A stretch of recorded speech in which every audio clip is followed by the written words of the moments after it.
Imperative statement की जो series है इनडायरेक्ट के सेंस में, उसको हम कवर करते हैं। और यहाँ पर हम देखते हैं कि इनडायरेक्ट को हम कैसे बनाते हैं इम्पेरेटिव के सेंस में। कुछ statement written on the screen and as you looking so and in last video I have told you all things about the imperative statement. So like set change into sometime command, sometime advice, sometime request, sometime wish, sometime urged, sometime asked, and sometime command. So this is depend on the statement what is written in reported part or inverted comma part. So let's understand. तो यहाँ पे हम देख रहे हैं set को हम पहले से ही बता चुके हैं कि कैसे चेंज होता है सेट, चाहे वो कमांड में चेंज हो, चाहे रिक्वेस्ट में चेंज हो, चाहे ऑर्डर में चेंज हो, चाहे वो आपका एडवाइस में चेंज हो। तो वो डिपेंड करेगा सेंटेंस के इन्वर्टेड कॉमा के पार्ट के बेस पर, ठीक है। यानी कि ये जो देख रहे हैं आप रिपोर्टेड पार्ट, इसके बेस पर डिपेंड करेगा, ठीक है। तो she said be quiet and listen my words carefully. तो ये एक स्टेटमेंट है। तो आप इसमें क्या कह रहे हैं कि देखो आप be quiet and listen my words carefully. तो यहाँ पे हम रिक्वेस्ट तो कर रहे हैं, लेकिन हम उस तरीके से कह रहे हैं कि एक पोलाइट वे में कह रहे हैं कि, तो वहाँ पे जो स्टेटमेंट होगा वो अर्ज के सेंस में आएगा। सी अर्ज्ड, सेट को हमने अर्ज में चेंज किया, ठीक है। अब उसके बाद क्या रूल था, अर्ज्ड, और उसके बाद अच्छा ये कहा किससे होगा, ये हो सकता है बहुत सारे जो लोग हों उनसे कहा हो। तो सी अर्ज्ड देम, तो यहाँ पे क्या आ जाएगा देम। और उसके बाद कॉमा को हम किस में कन्वर्ट करते हैं, टू में। To we quiet and listen my first person change subject she है, ये पॉसेसिव केस है माई का।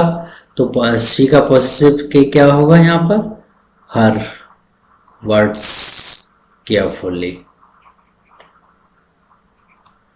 Next statement call the first and last witness set the जज। तो देखो कोई ऑफिसर हो, कोई जज हो, या फिर कोई आर्मी ऑफिसर हो, ठीक है। तो ऑफिसर के सेंस में जो ऑर्डर दिया जाता है उसे हम कमांड कहते हैं, ठीक है। तो वहाँ पे हम कमांड बोलेंगे, जनरल ऑर्डर नहीं है, ये एक स्पेसिफिक ऑर्डर होता है, तो वहाँ पे हम कमांड कहेंगे। और ये रिपोर्टेड जो पार्ट है वो आपका फर्स्ट रिटन है और रिपोर्टिंग पार्ट आगे है। तो हम इसको ऐसे करके समझ लेते हैं जैसे इसका स्टैंडर्ड फॉर्म होता है द जज सेड, ये इधर होना चाहिए था और ये आगे होना चाहिए था। तो हम इसको क्या करते हैं, द जज सेड। अब यहाँ पे आप देख रहे हैं, तो ये जो सेड है इसको मैं किस में कन्वर्ट कर रहा हूँ,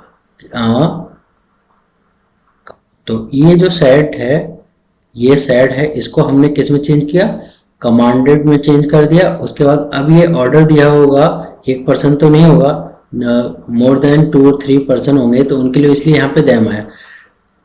डायरेक्ट इनडायरेक्ट बनाते समय हमें सेंटेंस का सेंस भी देखना होता है। सेंटेंस का अगर सेंस चेंज हो रहा है इसका मतलब है डायरेक्ट इनडायरेक्ट ठीक नहीं है। अगर सेंटेंस के सेंस के अकॉर्डिंग हमको पैसिव में जैसे हम देखते हैं वहाँ पर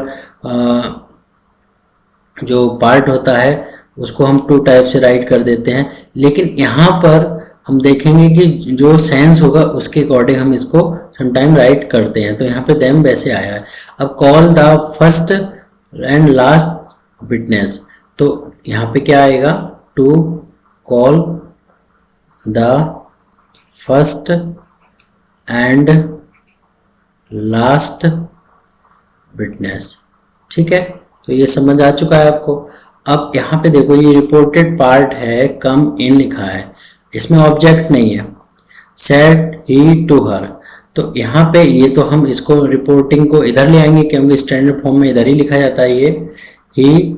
और एक बात ध्यान रखना है, जब ऑब्जेक्ट नहीं होता है इंपेरेटिव स्टेटमेंट में, जब ऑब्जेक्ट नहीं होता है तो सेड को किस में चेंज कर दोगे, आस्क्ड में चेंज कर दोगे, आस्क्ड हर, ठीक है। ये सेड टू है, इसको हमने आस्क्ड में चेंज किया। और फिर क्या लिखेंगे, टू कम इन, राइट। तो ऐसे करके हम बना सकते हैं। नेक्स्ट स्टेटमेंट है ही। अब यहाँ पर भी आस्क्ड आएगा, क्यों? क्योंकि आपके स्टेटमेंट में जो ऑब्जेक्ट है वो पोर्शन नहीं है, इसलिए ही आस्क्ड टू। अच्छा, ये किसी ना किसी से कहा होगा, ये किसी ना किसी से कहा होगा, तो किससे कहा होगा? या तो ही होगा या हर होगा। तो हम सपोज कर लेते हैं ही और हर में से कोई भी एक आएगा, यानी कि हिम आएगा या फिर हर आएगा। ठीक है, शी का ऑब्जेक्ट हर और ही का ऑब्जेक्ट हिम। ही और हर में से एक आ सकता है। फिर उसके बाद टू सिट डाउन। ठीक है, तो आप ऐसे करके इनको कर सकते हैं। तो ये जो स्टेटमेंट है, आपने देखा कि जब ऑर्डर होता है कमांड के सेंस में आता है, और अर्ज्ड का यूज हमने देखा, और ये देखा जब ऑब्जेक्ट नहीं होता है तो हम उस सेट को आस्क्ड में चेंज कर देते हैं। अब यहाँ पे हम आगे समझने जा रहे हैं कि लेट्स जो स्टेटमेंट होते हैं, लेट्स, जिनको हम समटाइम प्रपोजल भी बोल देते हैं। ठीक है, तो उसको हम समझेंगे और देखेंगे कि कैसे हम उनको बनाते हैं। तो यहाँ पे रिपोर्टिंग जो पार्ट है आपका, इन्वर्टेड कॉमा से पहले का जो पार्ट होता है रिपोर्टिंग होता है, और उसके बाद का रिपोर्टेड होता है। रिपोर्टिंग में जब सेट और सेट टू गिवन होता है तो उसको प्रपोज्ड और सजेस्टेड में चेंज कर देना, और कॉमा के प्लेस पे डैट का यूज किया जाएगा। ये यहाँ पे टू का यूज नहीं किया जाता है, इसको आप बहुत ध्यान दीजिएगा, टू का यूज नहीं किया जाता। और रिपोर्टेड स्पीच में we should, you should, they should से सेंटेंस आपका स्टार्ट होगा if first person is given and second person is given and third person is given. First person के लिए वी शुड और सेकंड के लिए यू शुड, थर्ड के लिए दे शुड। लेकिन ये कहाँ पर दिया होगा? ये first person, second person, third person कहाँ दिया होगा? ये दिया होगा हमें, कहाँ दिया होगा? रिपोर्टिंग पोर्शन में। रिपोर्टिंग पोर्शन में अगर हमें फर्स्ट पर्सन मिल जाए, सेकंड पर्सन मिल जाए, थर्ड पर्सन मिल जाए, अब वो फर्स्ट पर्सन चाहे वो सब्जेक्ट के प्लेस पे मिले, चाहे वो ऑब्जेक्ट के प्लेस पे मिले, आपको ये बहुत ध्यान रखना है। दोनों में से अगर कोई भी मिल रहा है, अगर फर्स्ट मिल रहा है तो आप फर्स्ट को प्रेफरेंस देंगे, अगर फर्स्ट सेकंड में दोनों में फर्स्ट को प्रेफरेंस देंगे, सेकंड और थर्ड में सेकंड को प्रेफरेंस देंगे। मतलब जो काउंटिंग पहले आती है आप उसे पहले प्रेफरेंस देंगे। अब दे सेड टू मी, यहाँ पे देखो स्टेटमेंट है दे सेड टू मी, यहाँ पे पर्सन देखो कौन सा है, यहाँ पे फर्स्ट पर्सन मिला और थर्ड पर्सन मिला। ठीक है, प्रोनाउन की टेबल आप लर्न कर लीजिएगा, जो मैंने डायरेक्ट इनडायरेक्ट में बता चुका हूँ पहले पार्ट 2 में, आई थिंक सो, तो वहां पर आप देखिएगा। तो यहाँ पे आप देख रहे हैं कि ये सेंटेंस तो आप ऐसे जैसे कन्वर्ट करते हैं वैसे करेंगे। दे सेड टू को किस में कन्वर्ट करना है? प्रपोज्ड या सजेस्टेड में। प्रपोज्ड, और यहाँ पे मी आया, कॉमा के प्लेस पे डैट का यूज किया। ठीक है, अब इस लेट अस को चेंज करना है। ये जो चेंजिंग है ये किसके लिए है? लेट अस के लिए चेंजिंग है। तो यहाँ पे हम क्या यूज करने वाले हैं? फर्स्ट पर्सन हमें मिल चुका है देखो, तो we should, we should first person का मतलब है चाहे वो आपका सब्जेक्ट ऑब्जेक्ट केस में लिखा है, चाहे वो आपका जैसे यहाँ पे देख रहे हो ऑब्जेक्ट के सेंस में लिखा है, तो भी हम है तो फर्स्ट पर्सन का ही पार्ट, इसलिए फर्स्ट पर्सन यहाँ पर लेंगे। तो वी शुड और यहाँ पे आ जाएगा को। ठीक है, नेक्स्ट है आई, देखो फिर से फर्स्ट पर्सन मिला है तो हम इस सेंटेंस में भी वी शुड करने वाले हैं। तो आई प्रपोज्ड ब्लेजर्स, ब्लेजर्स क्या है? थर्ड पर्सन है, ब्लेजर्स डेट, और यहाँ पे लेट अस को किस में चेंज करेंगे? लेट अस को करेंगे वी शुड में। We should help the poor. तो इस तरीके से स्टेटमेंट को हम बनाते हैं। आगे देखते हैं। अभी हमने जो सेंटेंस देखे थे उसमें लेट अस का यूज सीखा था। अब हम यहाँ पे देख रहे हैं कि लेट का यूज केवल सिंपल लेट अगर गिवन हमें, not let us, simple let me, let him, इस टाइप से अगर स्टेटमेंट गिवन है तो हम इसको कैसे यूज करते हैं। और इन्वर्टेड कॉमा के अंदर ये रिटन होता है।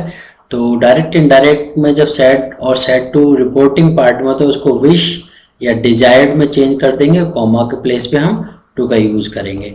तो देखते हैं कि इसको कैसे बनाएंगे। ये चलिए एक स्टेटमेंट मैंने यहाँ पे राइट किया है, रोहित सेट को क्या करेंगे, अब यहाँ पे डिजायर विश में चेंज कर सकते हैं। तो रोहित विश्ड और कॉमा के प्लेस पे टू का यूज आएगा।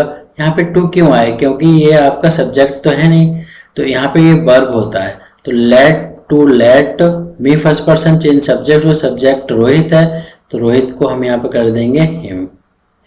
ये ऑब्जेक्ट सेंस में रोहित ही है, ही का मतलब हिम होता है, हिम गो आउट।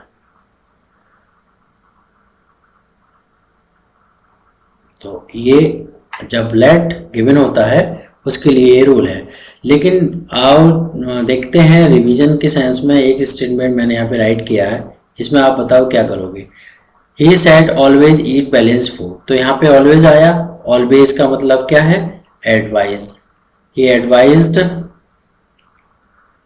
अच्छा ईट बैलेंस फूड, यहाँ पे हम मी भी कर सकते हैं क्योंकि ये स्टेटमेंट एक पर्टिकुलर पर्सन के लिए भी हो सकता है, और नहीं करना चाहे तो कोई बात नहीं है।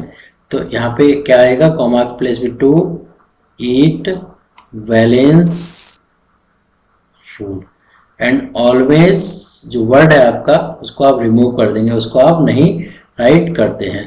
तो ये इम्पेरेटिव स्टेटमेंट का हमने पार्ट लगभग कवर किया है। अब आप अपनी बुक से टेक्स्ट बुक से इसकी प्रैक्टिस करिएगा। Thank you for watching this video.